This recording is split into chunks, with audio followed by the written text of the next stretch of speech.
नरं चैव नरोत्तमं देवीं सरस्वतीं व्यासं ततो जयमुदीरयेत् मोकं करोति वाचालं पङ्गुं लङ्घयते गिरिं यत्कृपातमहं वन्दे परमानन्दमाधवं यत्कृपातमहं वन्दे परमानन्दमाधवं।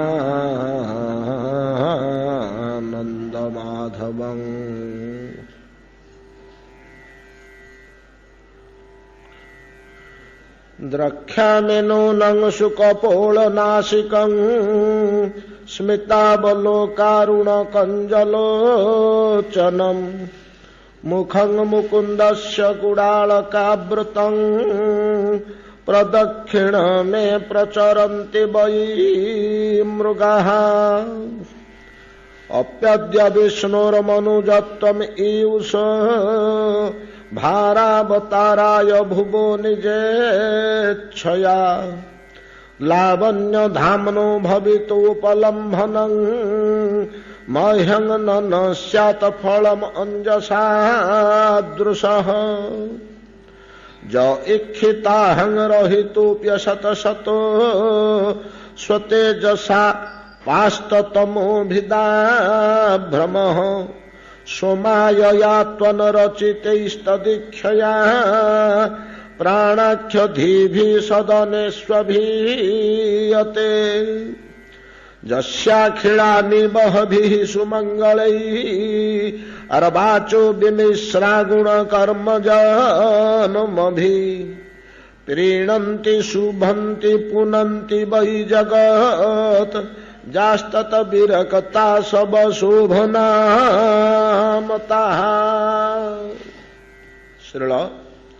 श्रीपाद शुकदेव गोस्वामी कहते महाराज परीक्षित श्रवण करंतु अक्रूर पथ मध्य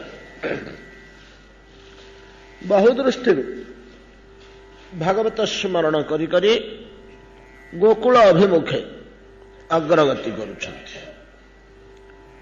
भगवानଙ୍କର लीला भगवानଙ୍କର गुण भगवानଙ୍କର रूप ओ भगवानଙ୍କର महिमा ए चारोटी चिंतनर जीवातु उपजीव्य मूल पदार्थ ए चारोटी विषय को अवलंबन करी चिंतन कार्य करा जाए। भागवत चिंतन श्रवणम कीर्तनं विष्णु स्मरणं पाद सेवनम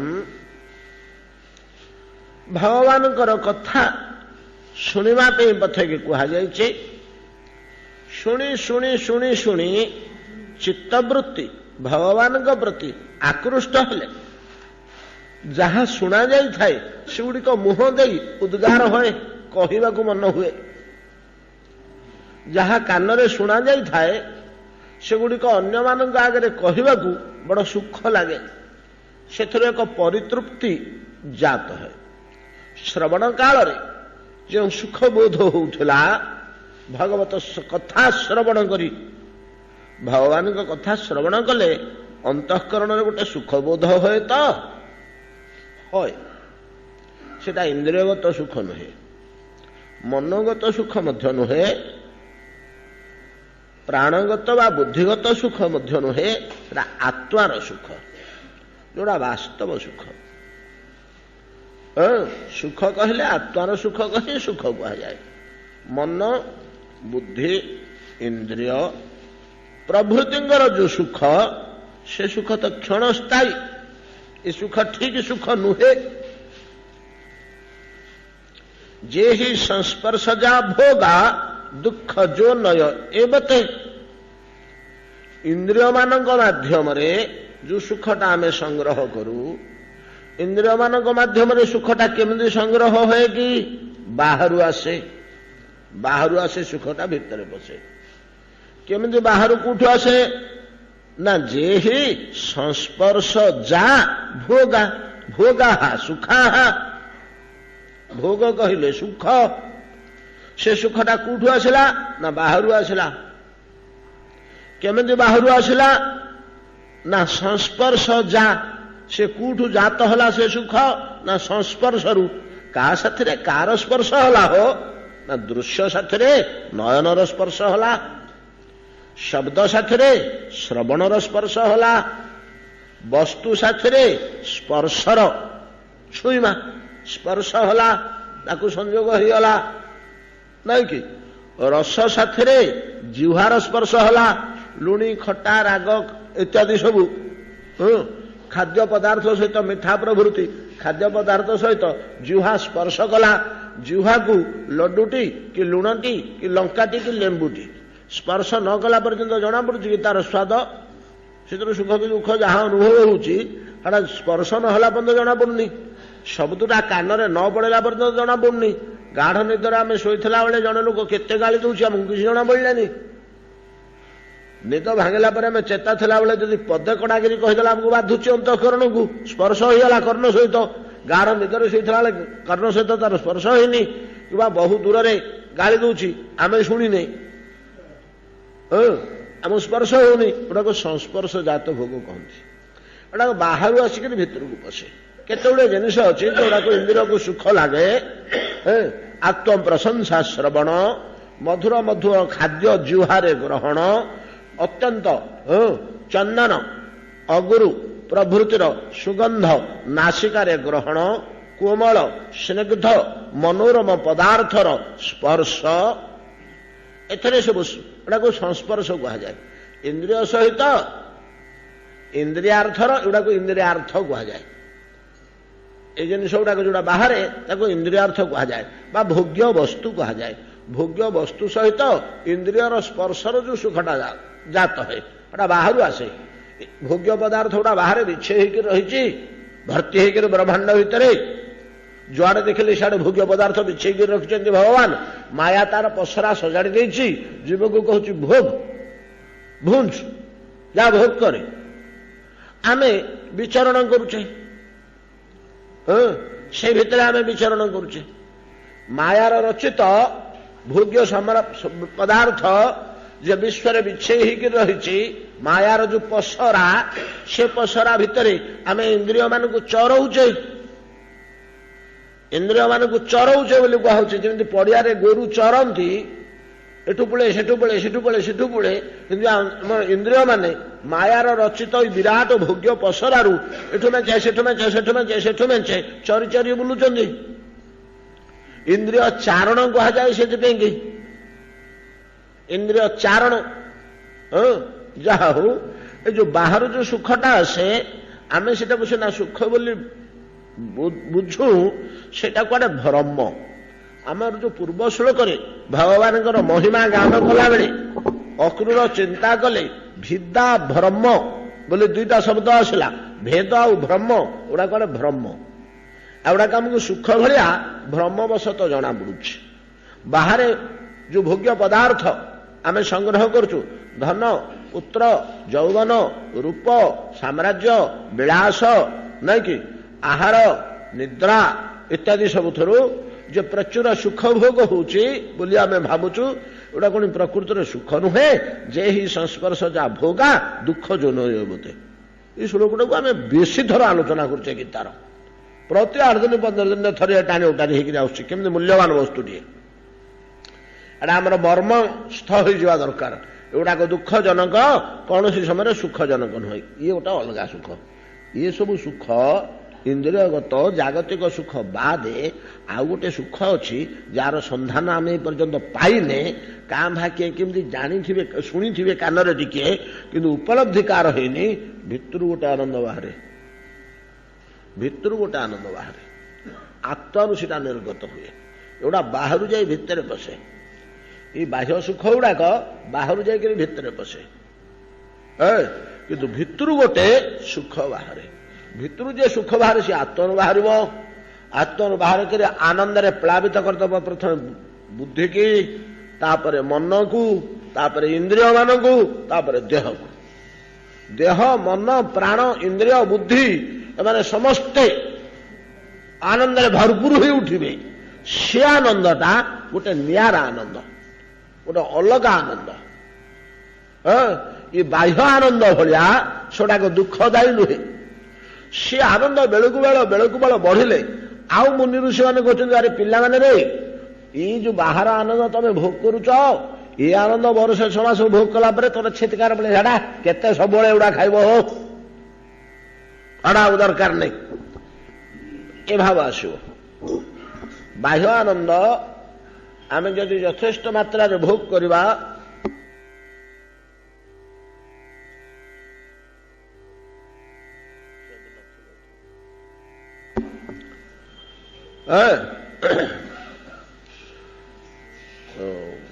ଯଦି ବାହାର ଆନନ୍ଦ ଗୁଡାକ କିଛି ଦିନ ଭୋଗ କରିଦେଲା ପରେ ତାପରେ ତ ବିତୃଷ୍ଣା ପଳେଇ ଆସେ, ସେଗୁଡା କେତେ ଖାଇବ, ନାଇଁ କି?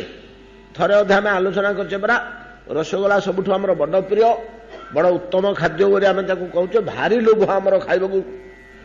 ଗୋଟେ ଲୋକକୁ 6 ମାସ ପର୍ଯ୍ୟନ୍ତ ଖାଲି ରସଗୋଲା ଦବା, ଆଉ କିଛି ଦବାନି। ଜଣଟା 10ଟା 20ଟା 25ଟା 30ଟା ଯେତେ ସେ ଖାଇପାରିବ, ପେଟେ ପେଟେ ରସଗୋଲା ଆଉ ପାଣି ଗିଲାସ। ତା 4-6 ମାସ ପରେ ଆଉ ରସଗୋଲା ଧରିକିରି ଆସିବା ଦେଖିଲେ ଇଆଡେ ବାନ୍ତି ଆରମ୍ଭ ହବ ତାର। କିନ୍ତୁ ଭିତରର ଯୋଉ ଆନନ୍ଦ ବାହାରୁଛି, ସେ ଆନନ୍ଦ ଯେତେ ଯେତେ ବଢୁଥିବ ସେତିକି ଅଧିକ ସୁଖ ଲାଗୁଥିବ, ତା ଦେହରେ ବିରକ୍ତି ନାହିଁ। ସେ ଆନନ୍ଦ ବିଷୟରେ ଆମର ଏତେଟା ଜ୍ଞାନ ନାହିଁ, ଏତେଟା ଧାରଣା ନାହିଁ, ସେ ଗୋଟେ ଆନନ୍ଦ ଅଛି। ଶ୍ରୀମନ୍ ମହାପ୍ରଭୁ କହିଲେ, ପିଲାରେ ହରିନାମ କର, ଯେତେବେଳେ ଟିକେ ସମୟ ସୁବିଧା ପାଉଛ ଭଗବାନଙ୍କର ନାମୋଚ୍ଚାରଣ କର। ଆଜ୍ଞା ନାମୋଚ୍ଚାରଣ କଲେ କଣ ହବ ନା ବଡ ଆନନ୍ଦ ମିଳିବ। ଆଜ୍ଞା ନାମୋଚ୍ଚାରଣ କଲେ ଆନନ୍ଦ ମିଳିବ? ଆମେ ତ ମଠରେ ବସେଇଛୁ ଅଖଣ୍ଡ ନାମ ଯେ 24 ଘଣ୍ଟା ହଉଛି, ଯାହାକୁ ବସେଇଲେ ସେ ଗିରି ହେଇକିରି ବିରକ୍ତିଆ ହେଇକିରି ଯାଉଛି। ଅଧ 5 ମିନିଟ୍ ଯଦି ଅନ୍ୟ ଦଳ ଆସିବା ଡେରି ହେଇଗଲା, ଆଜ୍ଞା ସାଙ୍ଗେ ସାଙ୍ଗେ ଗୋଟେ ଭୟଙ୍କର ଝଗଡା ସୃଷ୍ଟି ହଉଛି ଅଗଣାରେ। ତ କାହିଁକି ଡେରି ହବ? ସବୁଦିନ। ଆଉ ମହାପ୍ରଭୁ କହୁଛନ୍ତି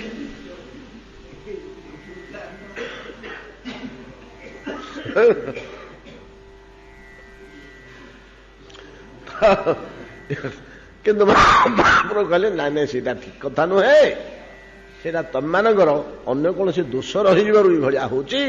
ତମେ ନାମ କରିବାକୁ ବସୁନ, ଅନ୍ନ ମୁଠେ ପେଟ ପୋଷିବା ପାଇଁ ଦରକାର, କୋଉଠି ହେଲେ ଟିକେ ବିଶ୍ରାମ ଦରକାର, ଆଶ୍ରୟ ଟିକେ ଦରକାର ବୋଲିକିରି ସିନା ହଁ ଆଜ୍ଞା ନାମ ପାଳି କଲେ କରିବି ପଛେ ମଠେ ଟିକେ ମଠରେ ରଖନ୍ତୁ।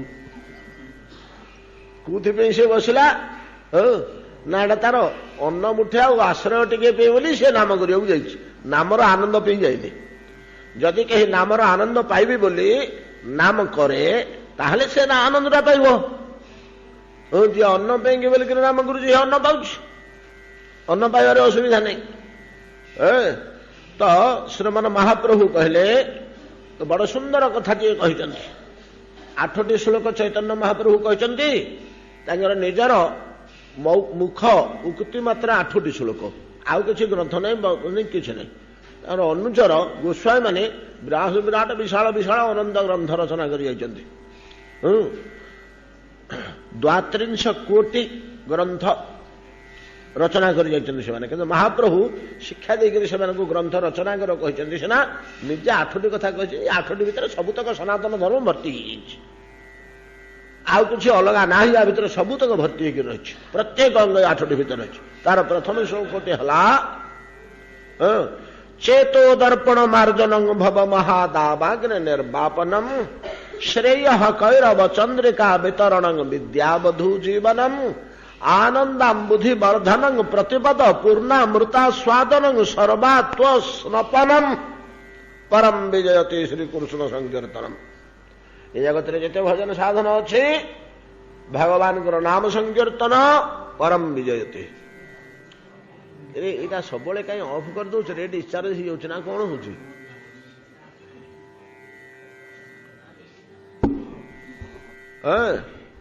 ସର୍ବାତ୍ୱ ସ୍ନପନମ୍ ପରମ ବିଜୟତେ ଶ୍ରୀକୃଷ୍ଣ ସଂକୀର୍ତ୍ତନ। ଭଗବାନଙ୍କ ନାମ ସ୍ମରଣ କଲେ କଣ ହୁଏ ନା ଆନନ୍ଦାମ୍ ବୁଦ୍ଧି ବର୍ଦ୍ଧନଂ ପ୍ରତିପଦ ପୂର୍ଣ୍ଣ ଅମୃତ ଆସ୍ୱାଦନମ୍ ସର୍ବାତ୍ମ ସ୍ନପନମ୍। ସର୍ବାତ୍ମ ସ୍ୱପ୍ନ, ଆତ୍ମା ଶବ୍ଦର ଅନେକ ଅର୍ଥ ଅଛି। ଆତ୍ମା କହିଲେ ଦେହ, ଆତ୍ମା କହିଲେ ଇନ୍ଦ୍ରିୟ, ଆତ୍ମା କହିଲେ ମନ, ଆତ୍ମା କହିଲେ ବୁଦ୍ଧି, ଆତ୍ମା କହିଲେ ଜୀବାତ୍ମା, ଆତ୍ମା କହିଲେ ପରମାତ୍ମା, ଆତ୍ମା କହିଲେ ମୁଁ, ଆତ୍ମା କହିଲେ ନିଜେ ଇତ୍ୟାଦି ବହୁତ ଅର୍ଥ ଅଛି। ଆତ୍ମା ଶବ୍ଦର ବହୁତ ଅର୍ଥ ଅଛି। ଆମେ ଅମରକୋଷରେ ଦେଖିବା ଆତ୍ମା ଶବ୍ଦର ଅର୍ଥ 17-18ଟା ରହିଛି। ଇ ସବୁଗୁଡାକ ତା ଭିତରେ ରହିଛି। ଇ ଅର୍ଥରେ ସବୁଗୁଡାକରେ ଆତ୍ମା ଶବ୍ଦରେ ଏଗୁଡାକ ସବୁ ଅର୍ଥ କରାଯାଏ। ଏଗୁଡାକ ଅର୍ଥରେ ଆତ୍ମା ଶବ୍ଦର ବ୍ୟବହାର କରାଯାଏ। ଅତଏବ ସର୍ବାତ୍ମ ସ୍ୱରୂପ ସର୍ବ ଆତ୍ମା, ଦେହଠାରୁ ଆରମ୍ଭ କରି ଜୀବାତ୍ମା ପର୍ଯ୍ୟନ୍ତ ଇନ୍ଦ୍ରିୟ ମନ ବୁଦ୍ଧି ପ୍ରଭୃତି ଯାହା ରହିଲା, ଏ ସବୁଗୁଡାକ ସ୍ନପନମ୍ ମାନେ ଆର୍ଦ୍ର ହୋଇଯାଏ, ଧୋଇ ହେଇଯାଏ, ବୁଡିଯାଏ। ସ୍ନପନଂ ସ୍ନାନ କଲା ଭଳିଆ ହୋଇଯାଏ। କୋଉଥିରେ? ଆନନ୍ଦରେ। ଏମାନେ ସମସ୍ତେ ଆନନ୍ଦରେ ସ୍ନାତକ ହୋଇଯାଆନ୍ତି, ଗାଧେଇ ପକାନ୍ତି। ଭିତର ଆନନ୍ଦଟା ଯେତେବେଳେ ବାହାରିବ, ଭିତର ଆନନ୍ଦଟା ଯେତେବେଳେ ଉଛୁଳିକିରି ବାହାରିବ, ସେତେବେଳେ ଗୁଡାକ ସବୁ ପରିପୂର୍ଣ୍ଣ ହୋଇଯାଆନ୍ତି। ସେ ଭିତର ଆନନ୍ଦଟା ବାହାରେ କେତେବେଳେ? ନା କଥା ଶ୍ରବଣ କଲେ। ଭଗବାନଙ୍କର ନାମ, ରୂପ, ଗୁଣ, ଲୀଳା ଓ ମହିମା ପ୍ରଭୃତି ଶ୍ରବଣ କଲେ ସେଟା ଭିତରୁ ବାହାରେ, ଭିତରୁ ବାହାରେ। କାହିଁକି ନା ଆମେ ତ ଆଲୋଚନା କରୁଛେ ପୂର୍ବରୁ କଲେ ସମସ୍ତଙ୍କ ଭିତରେ ଭଗବାନ ଅନ୍ତଃକରଣ ଭିତରେ ବିଦ୍ୟମାନ ଅଛନ୍ତି ବୋଲି ପରମାତ୍ମା ରୂପେ ପାଉଁଶ ତଳେ ଲୁଚିକିରି ନିଆଁ ଟିକେ ଥିଲେ, ଉପରେ କାଠି କୁଟା ଦିଟା ଥୋଇ ଆମେ ତାକୁ ବିଞ୍ଚଣାରେ ଟିକେ ବିଞ୍ଚି ବିଞ୍ଚି ବିଞ୍ଚି ବିଞ୍ଚି ବିଞ୍ଚି ବିଞ୍ଚି ବିଞ୍ଚି 10 ମିନିଟ୍ ପରେ ଯେତେବେଳେ ହୁତୁ ହୁତୁ ହେଇକିରି ଜଳୁଛି, ଉଦ୍ଦୀପିତ ହଉଛି, ଏତିକି ଟିକେ ଅଗ୍ନି କୋଠି ଭିତରେ ଥିଲା, ପାଉଁଶ ଆଚ୍ଛାଦନ କରି ତାକୁ ରଖିଥିଲା। ଆମେ ତାପରେ କାଠି କୁଟା ଯୋଡେ ପକେଇ ତାକୁ ବିଞ୍ଚି ବିଞ୍ଚି ବିଞ୍ଚି ବିଞ୍ଚି ବିଞ୍ଚି ବିଞ୍ଚି ବିଞ୍ଚି ଏମିତି ଉଦ୍ଦୀପନ କଲୁ। ଅନ୍ତଃକରଣ ଭିତରେ କୋଉଠି ଜୀବାତ୍ମା, ଆତ୍ମାର ଅଂଶ ଟିକିଏ ନାକୁ କଣା ସେ ଲୁଚିକିରି ରହିଛି। ତାର ଧର୍ମ ହଉଛି ଆନନ୍ଦ ବା ସୁଖ। ତାକୁ କଥା ଶୁଣେଇ ଶୁଣେଇ ଭିତରକୁ ପୁରେଇ ପୁରେଇ ସେ ଉଦ୍ଦୀପିତ ହୋଇ ବିଞ୍ଚିଲା ଭଳିଆ କଥା ଶ୍ରବଣ କରି କରି କରି ତା ଭିତରୁ ସେ ଯେତେବେଳେ ଉଦ୍ଦୀପିତ ହୋଇକରି ତେଜାନ ହୋଇ ଜଳି ଉଠିବ, ଶିକ୍ଷା ସମସ୍ତଙ୍କୁ ଜଳେଇକରି ଉର୍ଦ୍ଧ୍ୱକୁ ଉଠିଲା ଭଳିଆ ସେ ସମସ୍ତଙ୍କୁ ପ୍ଳାବିତ କରିକିରି ସୁଖରେ, ସେ ସୁଖ ଆତ୍ମାର ସୁଖ ଉପରକୁ ଆସିବ। ଏଟା ହଉଛି ଭିତରର ସୁଖ। ଏଇ ସୁଖଟା ପ୍ରକୃତର ସୁଖ। ଅନ୍ୟ ସୁଖ ଗୁଡାକ ସୁଖ ନାମଧାରୀ ଦୁଃଖ, ବାହାରର ଯୋଉଗୁଡ଼ିକ ବସୁଛି ବୋଲି ଆମକୁ ଶାସ୍ତ୍ର ନିର୍ଦ୍ଦେଶ କରୁଛନ୍ତି। ଏଇ ଯୋଉ ଆତ୍ମାନନ୍ଦ ସୁଖ, ଅନ୍ତଃକରଣ ଭିତରେ ପ୍ରବେଶ ରହିଥିବା ସୁଖ କଥା ଶ୍ରବଣ ଦ୍ୱାରା ଧୀରେ ଧୀରେ ଧୀରେ ଧୀରେ ଉଦ୍ଦୀପିତ ହୁଏ। ତେଣୁ ଶ୍ରବଣଟାକୁ ପ୍ରଥମ ସାଧନ ବୋଲି କହିଲେ ଭଗବାନ କପିଳ ମା ଦେବହୂତିଙ୍କୁ ବତେଇଲେ, ମା କଣ ହୁଏ? ସତାଙ୍ଗ ପ୍ରସଙ୍ଗାନ ମମ ବୀର୍ଯ୍ୟ ସମ୍ବିଦୋ ଭବନ୍ତି ହୃତ କର୍ଣ୍ଣ ରସାୟନା କଥା। ହୃଦୟରୁ ଉଠି କାନ ପର୍ଯ୍ୟନ୍ତ ସେ ଆନନ୍ଦଟା ଆସେ। ତେବେ କଥା ଶ୍ରବଣ କଲାବେଳେ ଆମର ଆନନ୍ଦଟା ଇଆଡୁ ବସେନି, ସେ ଭିତରୁ ବାହାରେ। ଭଗବତ କଥା ଶ୍ରବଣରେ ଯୋଉ ଆନନ୍ଦ ଆସେ। ଆଉ ବାକି ଭଗବତ କଥା କହିବାକୁ ବସି ଆମେ ଗୁଲି ଗପ କାହାଣୀ ସମାଲୋଚନା ପରିହାସ ହାସ୍ୟଯୁକ୍ତ ବାଣୀ କହିଲେ ସେଇ ସୁଖଟା ଇଆଡୁ ବସୁଥିବ। କିନ୍ତୁ ପ୍ରକୃତ ଭଗବତ ଗାଥାରେ ଭିତରୁ ସୁଖ ବାହାରି ଅନ୍ତଃକରଣ ଭିତରୁ ଚିତ୍ତ ବୁଦ୍ଧି ମନ ପ୍ଳାବନ କରି, ଇନ୍ଦ୍ରିୟ ତାକୁ ପ୍ଳାବନ କରି ଦେହର ଅଂଶ କର୍ଣ୍ଣ ପର୍ଯ୍ୟନ୍ତ, ହୃତ କର୍ଣ୍ଣ ହୃଦୟ ଠାରୁ ଆରମ୍ଭ କରି କର୍ଣ୍ଣ ପର୍ଯ୍ୟନ୍ତ ଏ ସବୁଗୁଡାକୁ ଆପ୍ଲୁତ କରେ। ଏ ସବୁଗୁଡାକୁ ଆପ୍ଲୁତ କରେ। ତ ସେଇ ମିଠାଟା ପୁଣି ଥରେ ଦିଥର ପାଇଗଲେ ଆଉ ମନୁଷ୍ୟ ଛାଡ଼ି ପାରେ ନା। ୟା ମଧ୍ୟ ଶାସ୍ତ୍ର କହୁଛନ୍ତି। ସେ ମିଠା ଆମେ କିଏ ହେଲେ ପାଇନେ ଆଜି ପର୍ଯ୍ୟନ୍ତ। ସେ ଭିତରୁ ବାହାରୁଥିବା ସୁଖ, ଭିତରୁ ବାହାରୁଥିବା ସ୍ୱାଦର ଅନୁଭୂତି ଆମର କାହାର ନାହିଁ। ଯଦି କାହାର ଥରେ ହେଇଯିବ, ସିଏ ଏଗୁଡାକୁ ଆଉ ଖାତିର କରିବନି, ପଳେଇବ ବାହାରକୁ ଛାଡିକିରି। କେମିତି ସେ ସୁଖ ମୁଁ ସବୁବେଳେ ପାଇବି ତାହା ସିନା ଖୋଜି ବୁଲିବ। ତ କର୍ଣ୍ଣ ପୀୟୁଷ ବିପୃଠ ସକୃତ ଧନ ବିଧୂତ ଦ୍ୱନ୍ଦ ଧର୍ମା ବିନଷ୍ଟା ସପତି ଗୃହ କୁଟୁମ୍ବ ଦୀନମ ଉତ୍ସୃଜ୍ୟ ଦୀନା ବହବ ଇହ ବିହଙ୍ଗାତ୍ ଭିକ୍ଷୁଚର୍ଯ୍ୟାଚରନ୍ତି। କାହିଁକି ଭଗବାନଙ୍କର କଥା ରୂପକ ଯୋଉ ଅମୃତ ବିପ୍ରୁ ତାର କଣିକା ଯିଏ ପାଇଗଲା ସେ ଲୋଭ ଆଉ ସେ ଛାଡି ପାରିବ ନାହିଁ। ସେ ଲୋଭ ଆଉ ଜୀବନରେ ସେ ଛାଡି ପାରିବ ନାହିଁ। ଭିତରର ସୁଖ ଯିଏ ପାଇଗଲା ଥରେ ଭିତର ସୁଖ ଆମେ ଏପର୍ଯ୍ୟନ୍ତ ପାଇନେ। ଯାହା ହଉ ତ ଶ୍ରବଣ କରୁ କରୁ ସେଇ ସୁଖର ଅଳପ ଟିକେ ସଞ୍ଚାର ଯେତେବେଳେ ହୁଏ ଖାଲି ସୂଚନା ମାତ୍ର ଆମକୁ ମିଳେ ବଡ ପରିତୃପ୍ତି ଲାଗେ। ଯୋଉଦିନ ପରିତୃପ୍ତି ଲାଗିଗଲା ଶୁଣି ଶୁଣି ତାର ଦିନଠୁ ସେ ପାଟି ବାଟେ ବାହାରିବ କହିବାକୁ ସେ ଚାହିଁବ। ଶୁଣି ଶୁଣି ଶୁଣି କହିବାକୁ ଚାହିଁବ। କହୁ କହୁ ଶୁଣୁ ଶୁଣୁ ଏ ଦୁଇଟା କିଛି କାଳ ହେଇଗଲା ପରେ ଯେତେବେଳେ କହିବାର ଅବକାଶ ନାହିଁ କି ଶୁଣିବାର ଅବକାଶ ନାହିଁ ଏମିତି ଅବସ୍ଥାରେ ସେ ପହଞ୍ଚିଗଲା ଭଗବାନଙ୍କ କଥା କହୁନି କି କାଠୁ ଶୁଣିବା ପାଇଁ ମଧ୍ୟ ସୁଯୋଗ ନାହିଁ। ସେ ଅବସ୍ଥାରେ ତା ଭିତରେ ମନ ଭିତରେ ସେଗୁଡାକ ଘାଣ୍ଟି ଜଗଟି ହବ। ଭଗବାନଙ୍କ କଥା ଯାହା ଶୁଣିଥିଲା ଯାହା କହୁଥିଲା ସେଗୁଡାକ ମନ ଭିତରେ ଘାଣ୍ଟି ଜଗଟି ହବ। ତାରି ନାଁ ହଉଛି ସ୍ମରଣ। ଶ୍ରବଣ କୀର୍ତ୍ତନ ବିଷ୍ଣୁ ସ୍ମରଣ। এই ସ୍ମରଣ ଏକ ଅସାଧାରଣ ବସ୍ତୁ। ସେ ସ୍ମରଣ କରି କରି ଚାଲିଛନ୍ତି ଅକ୍ରୂର। ଅକ୍ରୂର ତାଙ୍କର ଆଚରଣ ମାଧ୍ୟମରେ ଆମମାନଙ୍କୁ ସ୍ମରଣ କେମିତି କରିବାକୁ ହୁଏ ସ୍ମରଣ କି ଭଳିଆ ବସ୍ତୁ ତାର ଉଦାହରଣ ଦେଖେଇ ଦଉଛନ୍ତି। ସୁଖଦେବ ଗୋସ୍ୱାମୀ କହୁଛନ୍ତି ମହାରାଜ ପରୀକ୍ଷିତ କଣ ଚିନ୍ତା କଲେ ଅକ୍ରୂର ପଥରେ ଯାଉ ଯାଉ ଯସ୍ୟାଖିଳ ବିବହଭି ସୁମଙ୍ଗଳୈ ଅର୍ବାଚୋ ବିମିଶ୍ରା ଗୁଣ କର୍ମ ଜନ୍ମଭି ପ୍ରାଣନ୍ତି ପ୍ରାଣନ୍ତି ଶୁମ୍ଭନ୍ତି ପୁନନ୍ତି ବୈ ଜଗତ ଯାସ୍ତଦ ବିରକତା ସବ ଶୋଭନା ମତା। ଅକ୍ରୂର କହୁଛନ୍ତି ଏଇଟା ମୋର ମତ ମତା। ମୁଁ ଏଇଟା ମୋର ମତ ପ୍ରଦାନ କରୁଛି। ମୁଁ ମନେ କରୁଛି ଯେ ବା ମୁଁ ମତ ଦଉଛି ଯେ କଣ ମତ ଦଉଛ ନା ମୁଁ ଆଜି ଯାହାଙ୍କର ଦର୍ଶନ କରି ପକେଇବାର ସୌଭାଗ୍ୟ ପାଉଛି ଆଉ ଅଳ୍ପ ସମୟ ପରେ ମୁଁ ଯାହାଙ୍କୁ ଦର୍ଶନ କରି ପକେଇବି ସେ ତ ଅବତୀର୍ଣ୍ଣ ହୋଇଛନ୍ତି ଭୂମିରେ ଭୂଭାର ହରଣ ପାଇଁ ବୋଲି ପୂର୍ବ ଶ୍ଲୋକରେ କହିଲେ। ସେ ଭୂଭାର ହରଣ କରିବା ଉଦ୍ଦେଶ୍ୟରେ ମର୍ତ୍ତ୍ୟକୁ ଅବତୀର୍ଣ୍ଣ ହୋଇ ଆସି ଯେଉଁ ଯେଉଁ କାର୍ଯ୍ୟକଳାପ ଲୀଳା ସବୁ କରିଦଉଛନ୍ତି ପରବର୍ତ୍ତୀ କାଳରେ ଲୋକମାନେ ସେଇ କଥା ଗୁଡ଼ିକ ଶୁଣି ପକାଇବା ମାତ୍ରେ ଅଖିଳ ଅମୀବ ଘନନ୍ତି ହନ୍ତି। ସେମାନଙ୍କ ହୃଦୟରେ ଥିବା ସବୁତକ ପାତକ ସବୁତକ କଳମସ ପୋଡ଼ିଯିବ।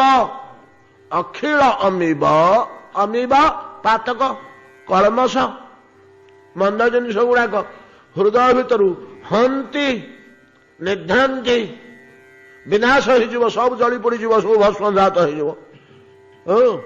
ଯାହାଙ୍କର କଥା ଶ୍ରବଣରେ ଯସ୍ୟାଖିଳାମି ବହଭି ଏବଂ ସମସ୍ତ କଳମସ ପାତକ ଗୁଡ଼ିକ ହୃଦୟରୁ ଜଳିଯିବା ପରେ ତା କାର୍ଯ୍ୟ ଶେଷ ହେଇଗଲାନି। ଜଣେ ଲୋକ ଯଦି କଥା ଶ୍ରବଣ କରୁଛି ତାର ସବୁତକ ପାପ ପୋଡ଼ିଗଲା ପରେ ଯେମିତି କାଠ ଉଡିଆ ଆମେ ଗଦା କରିଛେ ନିଆଁ ଲଗେଇଦେଲେ ନିଆଁ କାଠ ଉଡିକୁ ପୋଡ଼ିଗଲା ପରେ ନିଜେ ନିର୍ବାପିତ ହେଇଯାଏ ଲିଭିଯାଏ। ତ ପାପ ଗୁଡ଼ିକ ପୋଡ଼ିଗଲା ପରେ ଏକଥା ରୂପକ ଅଗ୍ନି ନିର୍ବାପିତ ହେଇଯିବନି। ଦେଖିବ ଯେ ଆଉ ପାପ ପୋଡ଼ିବାକୁ ହୃଦୟରେ ନାହିଁ। ଯେତକ ଥିଲା ସବୁତକ ପୋଡ଼ିଗଲା। ସନ୍ଧି କନ୍ଧି ପଶିକିରି ସବୁତକ ପାତକ ପୋଡ଼ି ସାରିଲା ପରେ ଭଗବତ କଥା ଶ୍ରୋତାର ହୃଦୟ ଭିତରେ ପଶି ସବୁତକ କଳମସ ସବୁତକ ପାତକ ପୋଡ଼ି ସାରିଲା ପରେ ଏଟା ଅକ୍ରୂର ତାଙ୍କ ମତ ପ୍ରଦାନ କରୁଛନ୍ତି। ନିଜସ୍ୱ ମତ ଏଟାକୁ ମତା ବୋଲି କହିଛନ୍ତି ଶେଷରେ ଏଇଟା ମୋ ମତ ବୋଲି ମୁଁ ଭାବୁଛି ମୁଁ ମନେ କରୁଛି ଯେ ସବୁତକ ପୋଡ଼ି ସାରିଲା ପରେ ସେ ଅଗ୍ନି ନିର୍ବାପିତ ନ ହେଇ କଥା ରସ ନିବୃତ୍ତ ନ ହେଇଯାଇ ପାପ ତ ପୋଡ଼ିଗଲା ଆଉ କଣ କରିବା ଏ ଜାଗା ତ ସବୁ ଫାଙ୍କା ହେଇଗଲା ଏ ଜଗତର ଯେତକ ମାଙ୍ଗଲ୍ୟ ସବୁତକ ଆଣି ତା ପାଖରେ ଥୋଇବେ, ସବୁତକ ଆଣି ତା ପାଖରେ ଥୋଇବେ। ଯେତକ ମାଙ୍ଗଲ୍ୟ ସବୁତକ ଆଣିକିରି ତାରି ପାଖରେ ଜମା କରିବେ। ତ ସବୁତକ ମାଙ୍ଗଲ୍ୟ ମଙ୍ଗଳ କଣ? ମଙ୍ଗଳ କଣ? ଆମେ ଯୋଉଗୁଡାକୁ ମଙ୍ଗଳ ବୋଲି ଭାବୁଛେ, ଯେମିତି ଆମେ ସୁଖ ବୋଲି ଭାବୁଥିବା ବସ୍ତୁ ଗୁଡାକ ପ୍ରକୃତରେ ସୁଖ ନୁହେଁ, ଦୁଃଖ।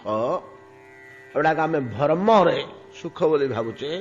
ଯେ ଆମେ ଯୋଉଗୁଡାକ ମଙ୍ଗଳ ବୋଲି ଭାବୁଛେ ସେଗୁଡାକ ପ୍ରକୃତରେ ମଙ୍ଗଳ ନୁହେଁ, ସେଗୁଡାକ ପ୍ରକୃତରେ ମଙ୍ଗଳ ନୁହେଁ। ପ୍ରକୃତ ମଙ୍ଗଳ କଣ? ପ୍ରକୃତ ମଙ୍ଗଳକୁ ଶ୍ରେୟ କୁହାଯାଏ। ପ୍ରକୃତ ମଙ୍ଗଳକୁ ଶ୍ରେୟ କୁହାଯାଏ।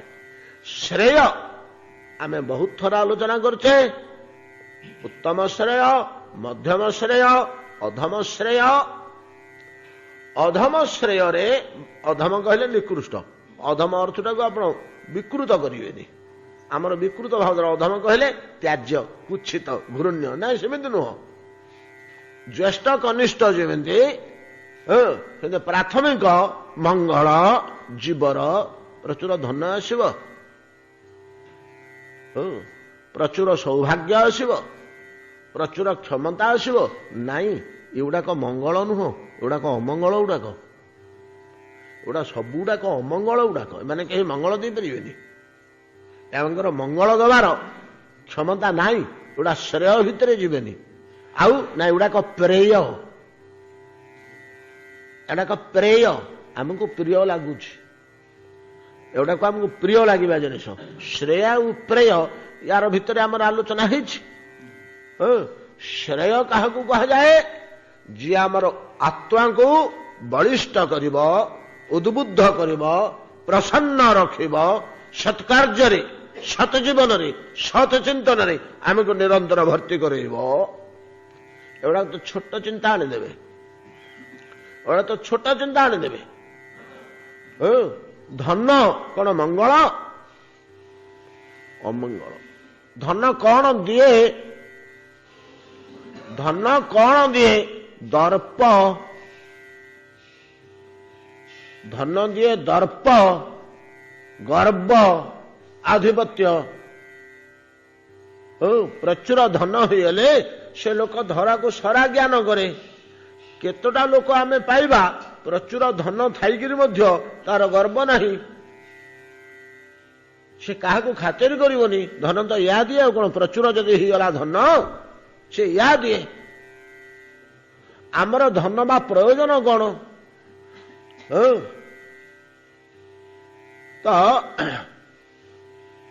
ବିଦ୍ୟା ବିବାଦାୟ, ଧନ ମଦାୟ, ବରଂ ପରେଶାଂ ପରପୀଡ଼ନାୟ। ଏ ତିନିଟା ଜିନିଷ ତ 3 ଜଣ ଦିଅନ୍ତି, ଆଉ କଣ? ବିଦ୍ୟା ବିବାଦାୟ। ଆଉ ଜଣେ ପଣ୍ଡିତକୁ ଦେଖିଲା, ତୁ କୋଉଠି ଜାଣିଛୁ ମୁଁ, ଆ ତ ମୋ ସାଥିରେ ଯୁକ୍ତି କରିବୁ, ୟା ଦବ, ୟା ଦବ। ବିଦ୍ୟା ୟା ଦିଏ ସଚରାଚର ବହୁ ସ୍ଥାନରେ। ଯଦି ପରମାର୍ଥ ଦିଗକୁ ସେ ଢଳିଲା, କାଁ ଭାଁ ଆମେ ଦେଖିବାକୁ ପାଉ, ସେ ତାର ଭଲ ଜିନିଷ ତାତ୍ପର୍ଯ୍ୟ ଦିଏ। ଏ ଜଗତର ଚୋରି କାର୍ଯ୍ୟ ତ ମଧ୍ୟ ଯଦି ସତ ବିନିଯୋଗ ହେଲା, ଭଗବାନଙ୍କ ଆଡକୁ ଢଳିଲା ବୋଲି ତ ସେ ମୁଖ୍ୟ ଦିଏ। ଆମେ ଆଲୋଚନା କରିଛେ। ଧନ ମଦାୟ, ଧନ ମଦ ସୃଷ୍ଟି କରେ। ଧନ ମଦ, ଧନ ମଦ ସୃଷ୍ଟି କରେ। ସାହସ, ନିର୍ଭୀକତା, ଯାହା କରିବା କଥା କରିଦେବୁ। ଆଢ୍ୟୋ ବି ଧନମାନୋସ୍ମି କାନ୍ୟସ୍ତି ସଦୃଶ ମୟା। ଗୀତାରେ ଭଗବାନ କହୁଛନ୍ତି ପରା, ଧନ ଥିବା ଲୋକର ୟା ମନରେ ଆସେ, ଆଢ୍ୟୋ ବି, ମୁଁ ସବୁଠୁ ବଡ, ଧନମାନୋସ୍ମି, ମୁଁ ଧନବାନ ଅଟେ, କେନ ଅସ୍ତି ସଦୃଶ ମୟା, ମୋ ଭଳି ଆଉ ଗୋଟେ କିଏ ଅଛି?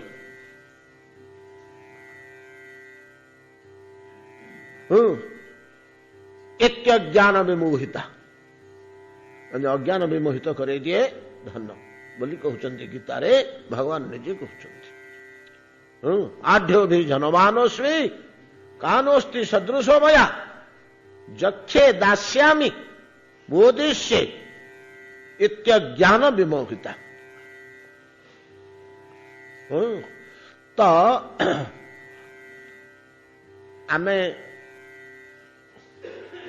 कि कर्णटी ना मंदकर्ण ऋषि कथा आलोचना करने मन पड़ुनी मंदकर्ण ऋषि कथा मंदकर्ण ऋषि बसिकी आश्रम बण भितर जपतप कर जड़े बंधु आसी पहुंचले पिलादिनर बंधु आउ जड़े ऋषि मंदकर्ण ऋषि जड़े से बस बण भितर कुड़िया टे कर आश्रम टे रही से जपतप कर बसी बंधु जड़े बाल्य बंधु आसी पहुंचले दुई बंधु खुशी हेले गपसप कर गपसप कला बेले मंदकर्ण कौन कर गोटे बाउंशटे धरती जार अगटा फटाटा गोटे बाउंशटे ठेंगाटे बाउंशटे 5-7 हाथ लंबार ता अगटा फाटी जाइए धड़ धड़ फटा बाउंशटा खूब जोर शब्द हेनी कि बाड़े तले धड़ धड़ बाड़ौं सांग चिड़ी उठिले किए गोटे कौन पाला लगे गोटे कथा भाषा मझे गोटे धड़ धड़ धड़ कौन ना कौन करी शिकारी पुंजी चाउल अच्छी भिक्षा सरला जहाँ संचय चाउल दीटा से शिकारी रखीदे हांडी जे गोटे मूषाटे रखे दूनी बाउंशटा धड़ धड़ धड़ धड़ कर मूषाटे ना हई बुदा भितर कौन बाहर पड़ जाऊँगी मनंदा तो भर पड़ जाऊँगी भय ना डर ना मुझे बसी अरे शिका उपर चाउल है केमी मूषा खाऊँ तो मत पाठ बतौच ना ठकिरी डेई पड़ुच उपरକୁ मिछ कथा कह मूषाटे डेईम 10 हाथ उपरକୁ मूषाटे 10 हाथ उपरକୁ डेईम मिछ कथा कौच ना देख रह खाली टे बाउंशटा बंद कर दिए बाड़िया बाउंश बाड़िया बंद करदे मूषा सागे सागे आसला टे आड़ू साड़ू चाहला 2 जन खातिर न करी ठक्करे डेला पूरा शिका उपरକୁ जहाँ तड़ा तड़ी कले सीटू सांग बोले कि रह से तपस्या बसले ध्यानस्थ हो मूषाटे 10 हाथ उपरକୁ डेउची केमी डेले बड़ चाखने कि 6 इंच कि 8 इंच 10 इंच डे पड़ता सीना उपरକୁ उपरू बा तलू डेले प्राण विकल्ले पड़गला बोलिक साप फाप गोड़ौला बोली कहला तलू एतिक उपरକୁ डेउची इटा तो संभव कथा नुह क्या बल रोचे केमी डे पारुଛି बहुर ध्यान कले कले कौन से सूत्र पाइले कहले सांग खणताटा टे तुम आनती ऋषि मैंने तो गोटे खणती रखती कंदमूल खोलिया बनू सारू कंदमूल खोलिया से खणतीटा से बुदा पाख जाकर खोलिले खोली खोली खोली देखले 5 बस्ता कि 7 बस्ता चाउल पैक होकर रही मूषा नहीं रखी सबुतक चाउल बाहर कर आनिकी कुड़िया भितर रखी सब तक पकईदे माटी फाटी पकई पोतीदे 2-3 दिन 4 दिन गला देखले से मूषाटे से बुदा पाखे लोड़ लोड़ लोड़ लोड़ हो तार गोड़ हाथ सहनी बल पाऊनी लांगुड़ हल पानी पाख जोड़ी जोड़ी कर चाहूँगी भय कर पशि जाऊँगी बुदा भितर को कि मूषा तू 10 हाथ उपरକୁ डेउथुलु कौन बर्तमान घुंची पार्नु ये धन तक ता घरे गदा है 5 बस्ता चाउल तार धन चाउल थिला बोली 10 हाथ उपरକୁ डेई पड़ूला आम केते थर आलोचना करछे ये कथा केते थर आलोचना करछे काहे बारंबार आलोचना करछे आमर केते प्रयोजन जावत भेरिएत उदरम तावत सत्वं हे देहिनाम जेतिकी आम पेटरे धरब सेतिकी सिना आम खाइबा मुठ अधिका खाईदेले तार दिन तो झाड़ा दौड़ जोड़ी मरिबा मुठे अधिका खाईदेले संभाली जाउछि कि चलुछि देह तेणु आमर अधिकार केते जेतिकी भूक लगे पेट पूरा आहार पुंज मिलगला आमर गुड़े संचय करने आवश्यक कौन जदि अधिक गुड़े संचय करवा आमको दंड मिल कहते अधिक जो भी मन्येत तेन दंडम अर्हति ताको दंड दिज्व से चोर हला ताको चोर बोली कहुच्छी शास्त्र तो कौन दंड दिहूँ जे धन संचय कर रखुचे आम समस्ते रखुचे कि पेट पुरला बाद आहुरी किसी रखुचे से आमको दंड भी मिलूची आमर ज्ञान नहीं बोली साड़ू आम देखुने कि दंड मिलूची अर्थस्य संग्रहे दुखम दुखम च परिरक्षणे नाशे दुखम व्यये दुखम एक अर्थम सर्व दुखदम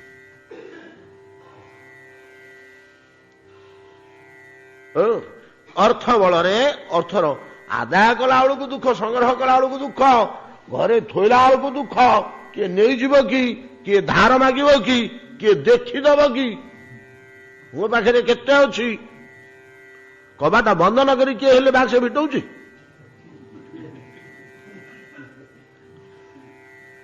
एटा दुख ना कौन ଅର୍ଥସ୍ୟ ଆଗମେ ଦୁଃଖ ଦୁଃଖଞ୍ଚ ପରିରକ୍ଷଣେ। ଖର୍ଚ୍ଚ କରିଦେଲେ ମଧ୍ୟ ଦୁଃଖ ଲାଗୁଛି, ଆହା ସବୁ ତ ଖର୍ଚ୍ଚ ହେଇଗଲା, ମୋ ପେଟି ଖାଲି ହେଇଗଲା। ନା ସେ ଦୁଃଖ ତ ଛାଡ଼ି ଦିଅନ୍ତୁ, ଯଦି ପୋଡ଼ିଗଲା କି ଭାସିଗଲା କି ଚୋରି ହେଇଗଲା ବୋଲି ତ ସରିଗଲା କଥା, ପ୍ରାଣ ମଧ୍ୟ ତା ସାଥିରେ ପଳଉଛି ଅନ୍ୟଙ୍କର। ଆଉ ଦୁଃଖ ନେଇ ଆଉ କଣ ଏଗୁଡାକ ଆଉ ସବୁ। ଯାହା ହଉ ଠିକ ଏଇଭଳିଆ ଠିକ ଆମମାନଙ୍କର ଏଗୁଡାକ ହଉଛି ପ୍ରେୟ ପଦାର୍ଥ ଗୁଡାକ। ଏଗୁଡାକ ଆମକୁ ସିନା ମଙ୍ଗଳ ଭଳିଆ ଲାଗୁଛି, ଏଗୁଡାକ ପ୍ରକୃତରେ ମଙ୍ଗଳଜନକ ନୁହେଁ। ମଙ୍ଗଳଜନକ କିଏ? ସେ ଈଶ୍ୱର ପରାୟଣତା, ଧ୍ୟାନ, ପୂଜା, ବ୍ରାହ୍ମଣ ବୈଷ୍ଣବ ସେବା, ଗୁରୁ ପୂଜା ନାଇଁ କି, ଜପ, ତପ, ବ୍ରତ, ତୀର୍ଥ, ଦାନ, ଇଷ୍ଟ, ପୂର୍ତ୍ତ, ଏଗୁଡାକ ମଙ୍ଗଳ ଉତ୍ପନ୍ନ କରନ୍ତି। ଏଗୁଡାକ ସବୁ ମାଙ୍ଗଳିକ ଉତ୍ପନ୍ନ କରନ୍ତି। ଭଗବାନଙ୍କ କଥା ଶ୍ରବଣ କରିବା ଲୋକ ଅକ୍ରୂର କହୁଛନ୍ତି, ହୃଦୟରୁ କଳମଷ ଯେତେବେଳେ ପଳେଇବ, ସେ ସବୁ ଏଇଗୁଡାକ ଆଣିକିରି ପହଞ୍ଚେଇବେ। ଗୋଟେ ଦାନ କରିବାକୁ ଇଚ୍ଛା ହବ, ଗୋଟେ ବ୍ରାହ୍ମଣ ସେବା କରିବାକୁ ଇଚ୍ଛା ହବ, ଗୋଟେ ସାଧୁ ସେବା କରିବାକୁ ଇଚ୍ଛା ହବ, ଗୋଟେ ମନ୍ଦିରଟିଏ ନିର୍ମାଣ କରିବାକୁ ଇଚ୍ଛା ହବ, ଗୋଟେ ମନ୍ଦିରଟିଏ ବିଗ୍ରହର ସେବା ଚଳୁନି, ସେଠି ସେବାଟି କେମିତି ଚଳିବ ସେଇଥିପାଇଁ ଇଚ୍ଛା ହବ। ଏଗୁଡାକ ସବୁ ସେ ପ୍ରବୃତ୍ତି ଜାତ କରେଇବେ।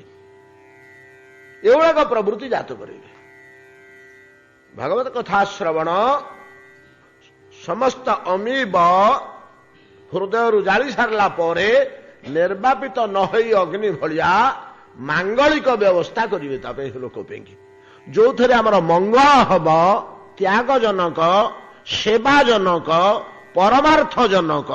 ପରମାର୍ଥ ଗୁଡାକ ଭଗବତ ସମ୍ବନ୍ଧ, ସେବା ଜୀବ ସେବା, ତ୍ୟାଗ ତପସ୍ୟା, ଏଇଭଳିଆ ଜିନିଷ ଗୁଡ଼ିକ ଆଣି ସେଇ ବୁଦ୍ଧି ସେ ପୁରେଇବେ। ଅତଏବ ଯାହାଙ୍କର କଥା ଶ୍ରବଣ ମାତ୍ରେ ଅଖିଳ ଅମୀବ ପାତକ ବିଧ୍ୱଂସ ହେବା ସଙ୍ଗେ ସଙ୍ଗେ ସମସ୍ତ ସୁମଙ୍ଗଳ ଜୀବ ନିକଟରେ ଆସି ପହଞ୍ଚେ।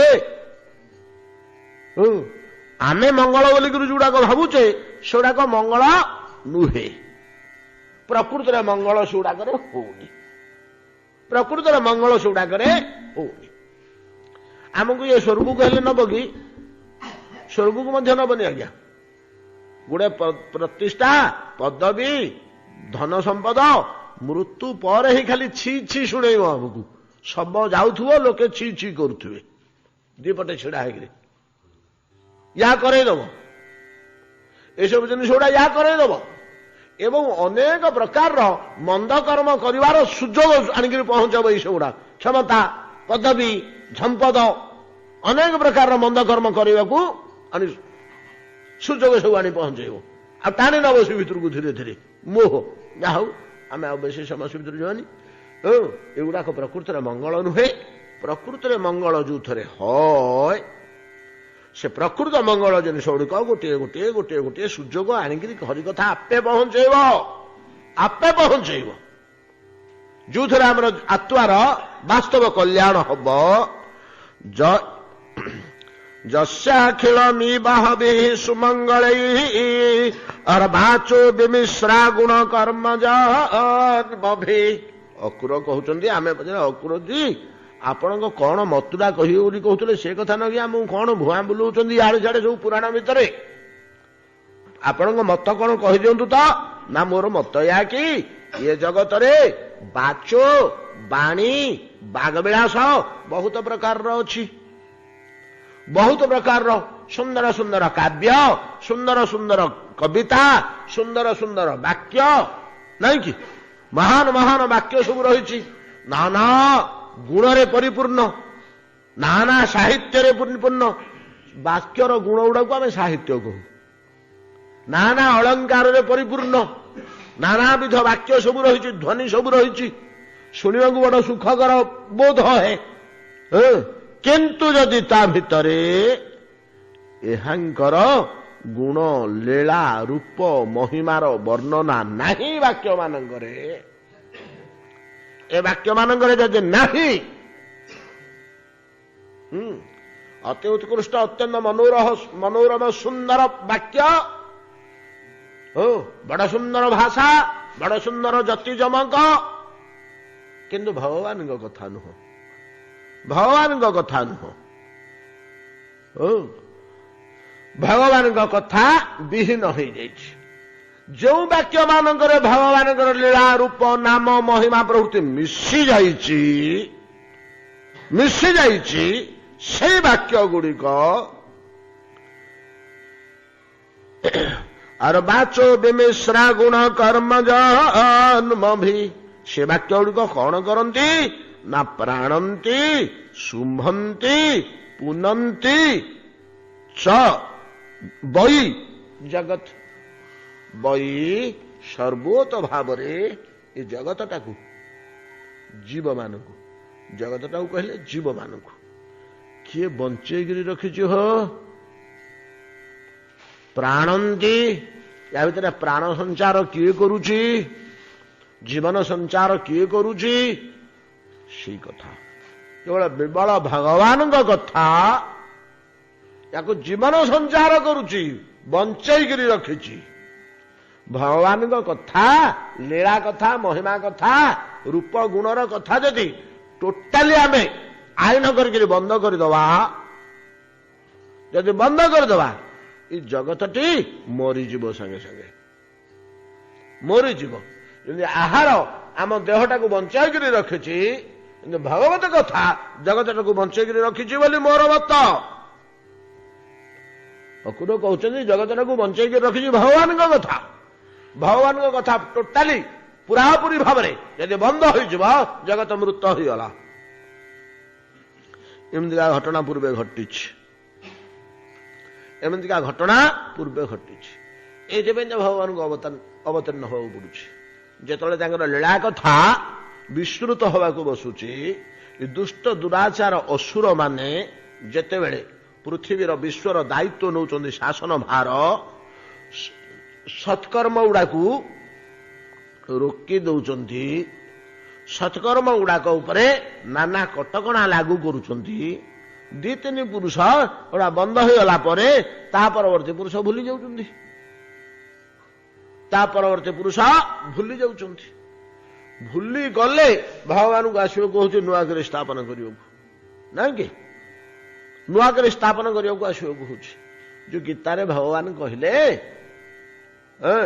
ଧର୍ମ ସଂସ୍ଥାପନାର୍ଥାୟ ସମ୍ଭବାମି ଯୁଗେ ଯୁଗେ, ଥରେ ଅଧେ ଆମେ ଏ ଶ୍ଲୋକ ଆଲୋଚନା କରିଛେ। ହେ ଭଗବାନ, ଆପଣ କୋଉଠି ଧର୍ମ ସ୍ଥାପନ କରିବେ? ଆପଣ ଆସିବାର ବହୁ ପୂର୍ବରୁ ତ ଧର୍ମ ଅଛି। ହଁ, ଟିକେ ଦୁର୍ବଳ ହେଇଯାଉଥିବ, ଘରଟା ଯେତେବେଳେ ଟିକେ ଦୁର୍ବଳ ହେଇଯାଉଛି ଆମେ ତାକୁ ଯେମିତି ରିପେୟାର କରିଦଉଛୁ, ସେ ପୁଣି ଆଉ ଥରେ ନୂଆ ହେଇ ଛିଡା ହେଇଗଲା। ସେମିତି ରକ୍ଷଣାର୍ଥାୟ ବୋଲି ଆପଣ କହିଲେନି, ସଂସ୍ଥାପନାର୍ଥାୟ ବୋଲି କାହିଁ କହିଦଉଛନ୍ତି? ସଂସ୍ଥାପନା ବୋଲେ କଣ? ନଥିଲା, ଗୋଟେ ନୂଆ କରି ଥୁଆ ହେଲା, ତେବେ ସ୍ଥାପନ ନା ଆଉ ନାଇଁ କି? ଆମେ ଗାଁରେ ଗୋଟେ କଲେଜ ସ୍ଥାପନ କରିବା, ଗୋଟେ ହାଇସ୍କୁଲ ସ୍ଥାପନ କରିବା, ସଂସ୍ଥାପନ କରିବା। ଏଠି ଥିଲାନି, ଆମେ ରଖୁ। ଆଉ ଥିଲା ଗୋଟେ, ସେଟା ଟିକେ ଦୁର୍ବଳ ହେଇଯାଇଥିଲା, ରୁଗ୍ଣ ହେଇଯାଇଥିଲା, ତାକୁ ଟିକେ ସଜଡ଼ା ସଜଡ଼ି କରିବା ପାଇଁ ତାକୁ ସଂରକ୍ଷଣ କୁହାଯିବ ନା, ଆଉ ସଂସ୍ଥାପନ ତ କୁହାଯିବନି। ଆପଣ କହୁଛନ୍ତି ଧର୍ମ ସଂସ୍ଥାପନାର୍ଥାୟ। ଯେତେ ବଡ ବଡ ପଣ୍ଡିତ ସମସ୍ତେ କହିଲେ ହଁ ହଁ ସ୍ଥାପନାର୍ଥାୟ। ଆମେ ଦେଖିଲା ବେଳକୁ କେମିତି ସ୍ଥାପନାର୍ଥାୟ? ତା ଆଗରୁ ଥିଲା, ଟିକେ ରୁଗ୍ଣ ହେଇଯାଇଥିଲା, ତାକୁ ସଜାଡ଼ିଲ ନା, ଆଉ ଧର୍ମ ଗଣ ନଥିଲା ଆଗରୁ, ଯେ ଧର୍ମ ସଂସ୍ଥାପନାର୍ଥାୟ। ଭଗବାନ କହୁଛନ୍ତି ନଥିଲା। କେମିତି ନଥିଲା? ମଝିରେ ମଝିରେ ଏ ଦୁଷ୍ଟ ଦୁରାଚାର ରାକ୍ଷସ ଅସୁର ମାନେ ଏ ସମସ୍ତ ଭଗବତ କର୍ମ ଗୁଡାକୁ, ସତ୍କର୍ମ ଗୁଡାକୁ ନାନା କଟକଣା କରି ରୋକି ଦିଅନ୍ତି। ଦି ଚାରି ପୁରୁଷ ଗଡ଼ିଗଲେ ଲୋକେ ଭୁଲିଗଲେ, ପରବର୍ତ୍ତୀ ପିଢି ଆଉ ଜାଣିବାକୁ ପାଇଲେନି, କି ଦେଖିବାକୁ ପାଇଲେନି, କି ଶିଖିବାକୁ ପାଇଲେନି, ଧର୍ମ ଲୋପ ପାଇଗଲା। ଯେତେବେଳେ ଲୋପ ପାଇଗଲା, ଭଗବାନ ଆସି ପୁଣି ନୂଆ କରି, ନୂତନ ଲୀଳା କରି, ନୂତନ ଧର୍ମ ସ୍ଥାପନ କରିଦେଇ ଯାଆନ୍ତି। ତେଣୁ ଧର୍ମ ସଂସ୍ଥାପନାର୍ଥାୟ ସମ୍ଭବାମି ଯୁଗ ଯୁଗେ, ସ୍ଥାପନ କରିଦେଇକରି ଯାଆନ୍ତି। ଏମିତି ଗୋଟେ ଘଟଣା ଘଟିଲା ଆମର ସତ୍ୟ ଯୁଗର ଶେଷ ଆଡକୁ। ଏମିତି ଗୋଟେ ଘଟଣା ଘଟିଲା ସତ୍ୟ ଯୁଗର ଶେଷ ଆଡକୁ। ମୁନି ଋଷି ମାନେ ଗୋଟେ ମିଟିଂ କରିଥିଲେ, ତାଙ୍କର ସଭା କରିଥିଲେ। ସେ ସଭାରେ ବସି ତାଙ୍କର ସଭା ସମିତି କଦ ସରିଲା। 2ଟା 3ଟା ବେଳକୁ ହବିଷାନ୍ନ 2ଟା ପାଇଲେ। ହବିଷାନ୍ନ ପାଇ ଦୁଃଖ ସୁଖ ଗପସପ କରୁଛନ୍ତି, ବଟୁଆ ଫିଟେଇ ପାନ ଫାନ ଭାଙ୍ଗୁଛନ୍ତି। ଏତିକି ବେଳେ ଆକାଶରେ ପ୍ରଚୁର ଧୂଳି ଉଡ଼ିଲା। ଯେତେବେଳେ ଧୂଳି ଉଡ଼ିଲା, କଣ ଏତେ ଗୁଡ଼େ ଧୂଳି ଉଡ଼ୁଛି, ଏତେ ଗୁଡ଼େ ଧୂଳି କଣ ଉଡ଼ୁଛି, କଣ ପାଇଁ ଆକାଶରେ ଏତେ ଧୂଳି? ମେଘ ଫେଘ ପବନ ଫବନ ବାତ୍ୟା ଫାତ୍ୟା କିଛି ସମ୍ଭାବନା ଦୁଶୁନି।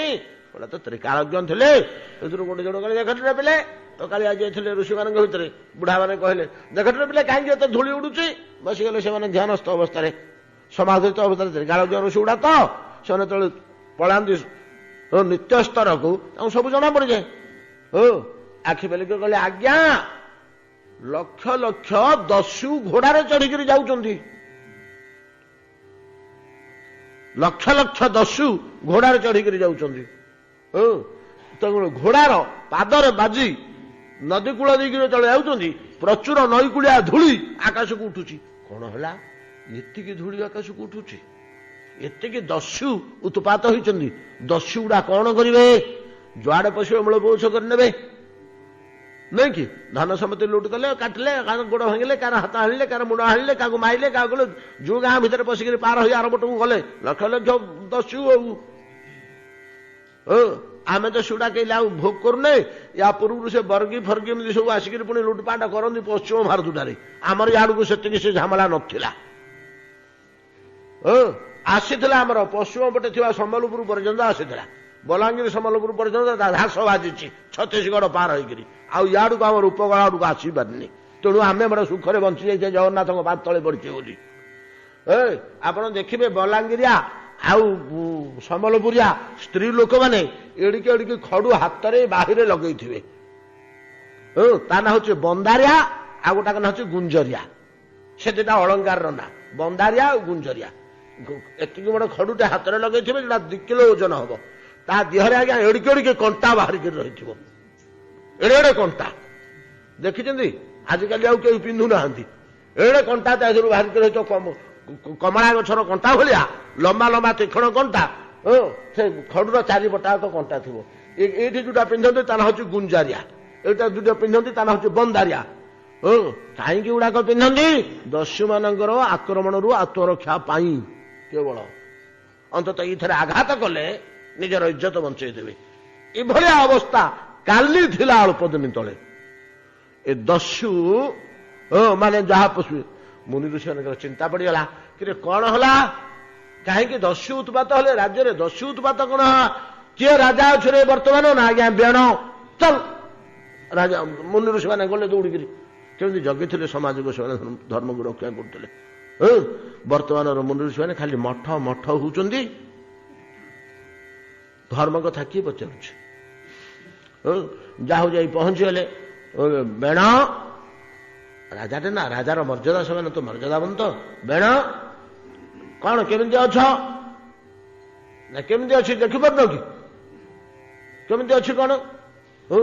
ତମେମାନେ ସବୁ ମୁନି ଋଷିଟି ବଣରୁ ଆସିଲ? ନା ହଁ ବାପା ଆମେ ଆସିଲୁ। ନା ଆସିଲେ ମୁଣ୍ଡିଆ ମାରିଲ କାହିଁକି ମତେ? ସବୁଟାକର ମୁଣ୍ଡ କାଟ କରିବି। ବତ୍ସ ବେଣ, ତୁମେ ସମ୍ରାଟ, ବହୁତ ଦାୟିତ୍ୱ ତୁମ ମସ୍ତକରେ ଅଛି। କୋଟି କୋଟି ପ୍ରଜା ତୁମକୁ ଆଶ୍ରୟ କରିଛ। ବହୁତ ବୁଝେଇଛନ୍ତି, ଭାଗବତର ବର୍ଣ୍ଣନା ନାଇଲା, ବହୁତ ବୁଝେଇଛନ୍ତି। ଏମିତି ହେଲେ ଭଲ ନୁହଁ। କଣ ସେ କାହିଁ ଶୁଣିବ? ବୋଲେ କୋଉ ଭଗବାନ ଭଗବାନ ହଁ, ମୁଁ ତ ସମସ୍ତଙ୍କୁ ଚଳଉଛି, ମୁଁ ତ ଈଶ୍ୱର, ମୋ କଥା ମାନିକି ତ ସମସ୍ତେ ଚଳିବ ତମେ, ଆଉ ଗୋଟେ ଈଶ୍ୱର କଣ? ଏମିତି କଥା ବେଣ ମତ ମୁନି ଋଷିମାନେ ବତେଇଲେ ବତେଇଲେ ବତେଇଲେ। ସେ ଗୋଟେ ଟିଙ୍ଗା ଋଷି ଥିଲା, ସେ ସବୁଲା କଣ କରୁଛୁ? ଧମକେ ତା ଖାଲି ହୁଁ କରି ଗୋଟେ ହୁଁରେ ବିଦର୍ଣ୍ଣ ହେଇଗଲା ତ ଦେହ ବେଣର, ଗୋଟେ ହୁଙ୍କାରରେ ବୋଲି ବର୍ଣ୍ଣନା ଅଛି। ଗୋଟେ ହୁଙ୍କାର ଯଥେଷ୍ଟ। ଯୋଉମାନଙ୍କର ଗୋଟେ ହୁଙ୍କାର ତାକୁ ବିଦର୍ଣ୍ଣ କରି ପକେଇଲା ବେଣକୁ, ବେଣ ନାମକ ରାଜା, ସେମାନେ କେଡ଼େ ବିନମ୍ର ହିଁ ଚଳୁଛନ୍ତି। କାହା ବଳରେ? ସୁମଙ୍ଗଳା। ସେମାନଙ୍କ ପାଖରେ ମଙ୍ଗଳ ପହଞ୍ଚୁଛି ବୋଲି ଏଇଭଳିଆ ଅମଙ୍ଗଳ ଅନେକ ସମୟରେ ପହଞ୍ଚିଯାଏ। ବେଣ ଯେତେବେଳେ ନିଜକୁ ଈଶ୍ୱର, ଆଉ କୋଉ ଈଶ୍ୱରର କଥା କହୁଛ? ଗାଁରେ ରାମାୟଣ ବଢା ହେଇପାରିବ ନାହିଁ, ଭାଗବତ ଟୁଙ୍ଗି ରହିବ ନାହିଁ, ଏ ଶିବ ମନ୍ଦିର ସବୁ ଭାଙ୍ଗ। କିଏ ସେମାନେ ସବୁ? ମୁଁ ତ ଈଶ୍ୱର। ଏଇ ବୁଦ୍ଧିରୁ ଅତଏବ ଏ ଜଗତଟାକୁ କିଏ ବଞ୍ଚେଇକି ରଖିଛି? ଯାର ଅଭାବରେ ଏଭଳିଆ ଦସ୍ୟୁଗିରି ମାତି ଯାଉଛି। ଆଉ ବଞ୍ଚି ରହିବ ଜଗତ? ଆଉ ଜଗତ ବଞ୍ଚିକରି ରହିବ? ଆଜି ଆମ ସମାଜର ଅବସ୍ଥା କାହିଁକି ଏମିତି? କାହା ଘରେ ରାତି ପାଇଲେ ରାମାୟଣ ପଢା ହଉଛି, କାହା ଘରେ ରାତି ପାଇଲେ ଭାଗବତ ପଢା ହଉଛି। ଯଦି କହିବ କିଏ ଜଣେ ମୋ ଘରେ ପଢା ହଉଛି, ତୁମ ଘରେ ପଢା ହେଲେ କଣ ହବ? ତମ ସାଇଟା ଆଗରେ ତ ପଢା ହଉନି, ତମ ଘରର ପିଲାଟା ସାଇଟା ଆଗ ସେଥିରେ ମିଶିକିରି ବଢିବ। ଘରେ ଘରେ ଯଦି ଆମର ପୂର୍ବ ଭଳିଆ ଆଗ ଭଳିଆ ମାଣବସା ଥାନ୍ତା, ଶାମ ଦଶମୀ ଥାନ୍ତା, ଅମୁକ ପର୍ବ ଥାନ୍ତା, ସମୁକ ପର୍ବ ଥାନ୍ତା, ଆଜି ସମୁକ ପର୍ବ, ଘର ସଫାସୁତୁରା କର, ୟା କର ଯା କର, ଫୁଲ ତୋଳିଆଣ ପିଲେ, ସକାଳୁ ସକାଳୁ ଗାଧୁଅ, ମୁଣ୍ଡିଆ ମାର, ପିଠାପଣା ହବ ଖାଇବ, ଇତ୍ୟାଦି ସବୁଗୁଡ଼ିକ ଯଦି ସୁନ୍ଦର ଭାବରେ ସୁଚାରୁ ରୂପରେ ହଉଥାନ୍ତା, ଆମ ପିଲେ ନଷ୍ଟ ଚରିତ୍ର ହୁଅନ୍ତେ। ଯଦି କୌଣସି କାରଣରୁ ବର୍ତ୍ତମାନ ଚରିତ୍ର ହୀନ ହେଇଯାଉଛି ସମାଜ, କେବଳ ଭାଗବତ କଥା ଅଭାବରୁ, ଭାଗବତ କଥା ଅଭାବରୁ। ଘରେ ଘରେ ଗ୍ରାମେ ଗ୍ରାମେ ଯୋଉ ଭାଗବତ କଥାର ଆଳାପ ଆଲୋଚନା ଉପାସନା ଥିଲା। ଅତଏବ ଏ ଜଗତକୁ କିଏ ବଞ୍ଚେଇକରି ରଖୁଛି?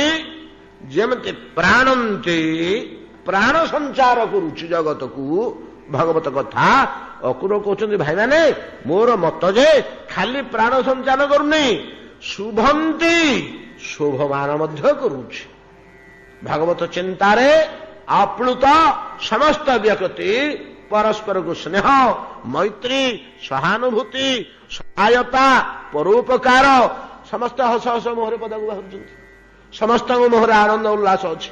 କାହାର ଗୋଟେ ଦୁଃଖ ଆସି ପଡିଗଲେ 5 ଜଣ ବଢିଛନ୍ତି, କାହିଁ ଚିନ୍ତା କରୁଛୁ? ଆମେ ଅଛୁ ରେ ସାଇ ପଡିଶା 5 ଜଣ, ତୁ ଚିନ୍ତା କାହିଁ କରୁଛୁ? ତୋର ଆଜି ଅସୁବିଧା ହେଇଗଲା ବୋଲି ଆମେ ଛାଡ଼ିଦେବୁ କି? କିଛି ଚିନ୍ତା କରନା।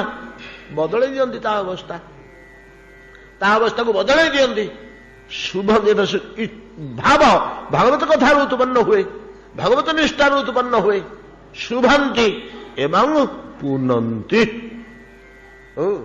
ପୁନନ୍ତି ମଧ୍ୟ କେମିତି ପୁନନ୍ତି? ଆମେ ପଦେ ପଦେ କହିଦେଇକି ପଳେଇଲେ ଆନନ୍ଦ ହେବନି। ସମୟ ବିଳମ୍ବିତ ହେଲାଣି ଆଜି, ଥାଉ ଏ ପଦଟି, କାଲି ଆମେ ଆଲୋଚନା କରିବା ଯେ କି ଭଳିଆ ଆକୁ ପୁନନ୍ତି। ଜଗତକୁ ପବିତ୍ର କରେ, ବଞ୍ଚଉଛି, ଶୋଭାମୟ କରୁଛି, ପବିତ୍ରବନ୍ତ କରୁଛି ଭଗବାନଙ୍କ କଥା ବୋଲି ଅକ୍ରୂର ମତ ଦଉଛନ୍ତି। ଏତିକିରେ ଆଜି ବିଶ୍ରାମ କରନ୍ତୁ। ଭାଗବତ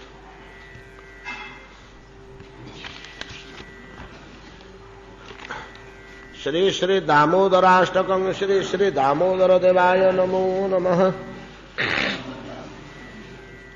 ନମାମୀଶ୍ୱରଂ ସଚ୍ଚିଦାନନ୍ଦରୂପଂ ଲସତକୁଣ୍ଡଳଂ ଗୋକୁଳେ ଭ୍ରାଜମାନଂ ଯଶୋଦାଭିୟଳୁଖଳାଥାବମାନଂ ପରାମୃଷ୍ଟମତ୍ୟନ୍ତତୋଦ୍ରୁତ୍ୟ ଗୋପ୍ୟା रुदन्तं मोहुर्नेत्र जुग्मं मृजन्तं कराम्भोजजुग्मेन सातङ्कनेत्रं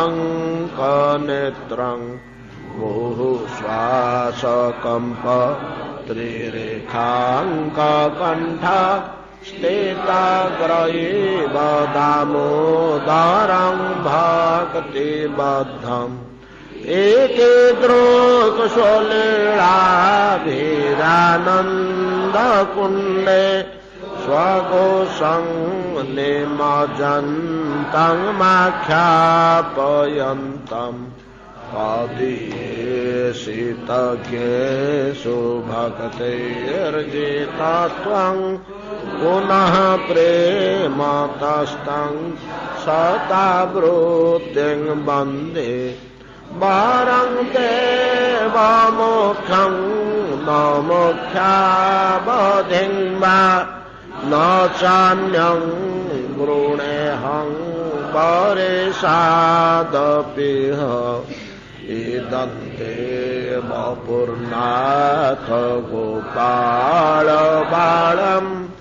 सदा मे मनस्याभिरास्तं किमन्ये एदन्ते मुखं भुजमव्यागतानेणैः करवृत्तं कुन्तळैः स्नेहधारगतैश्च गोप्या मोहचुम्बितं बिम्बवक्त्राधरं मे मनस्याभिरास्तामलं लक्ष्यलाभे नमो देव दामोदरानन्द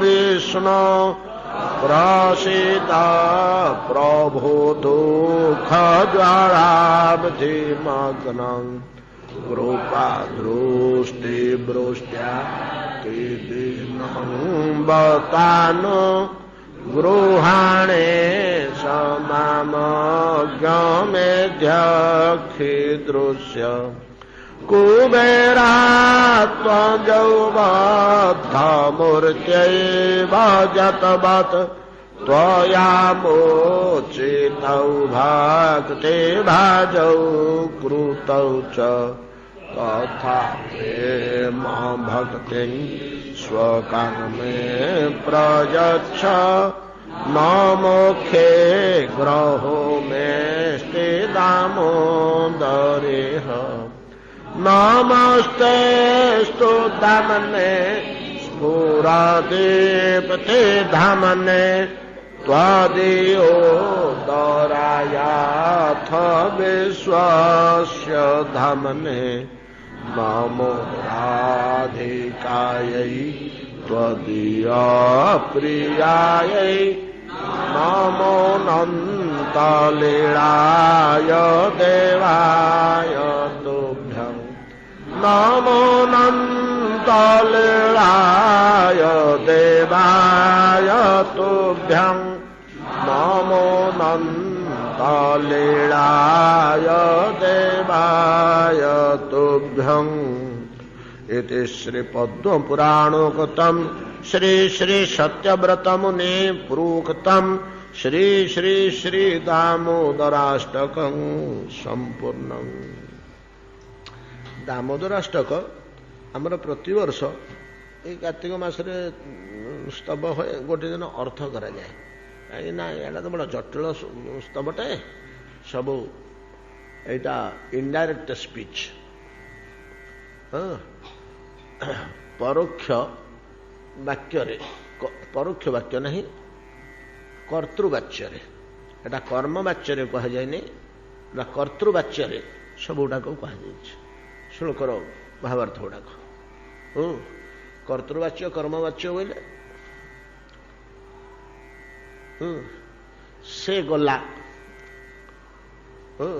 कर्मवाच्य हला ताहंक द्वारा जीवा हला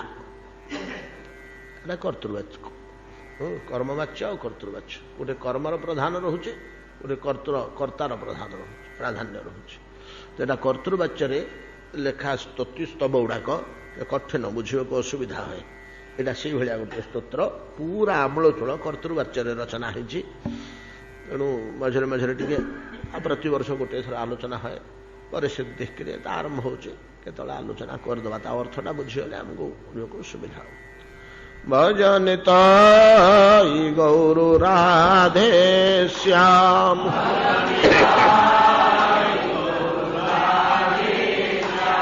जप हरे कृष्ण हरे राम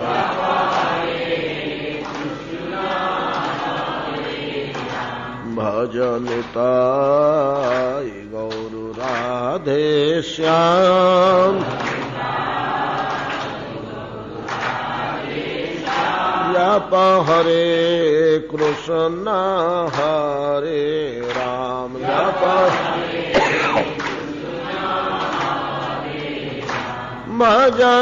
भजनिताई गौरु राधे श्याम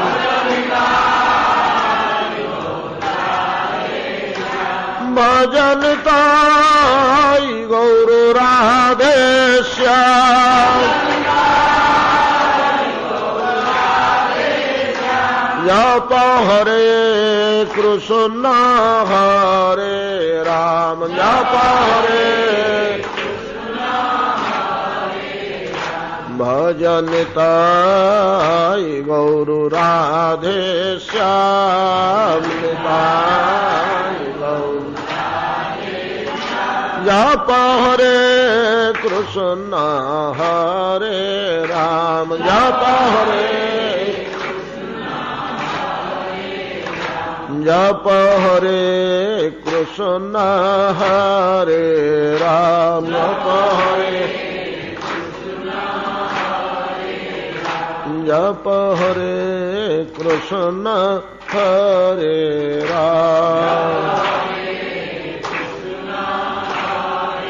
राम श्री गुरु प्रेमानंद निताय गौर हरि बोल निताय गौर हरि बोल निताय गौर हरि बोल।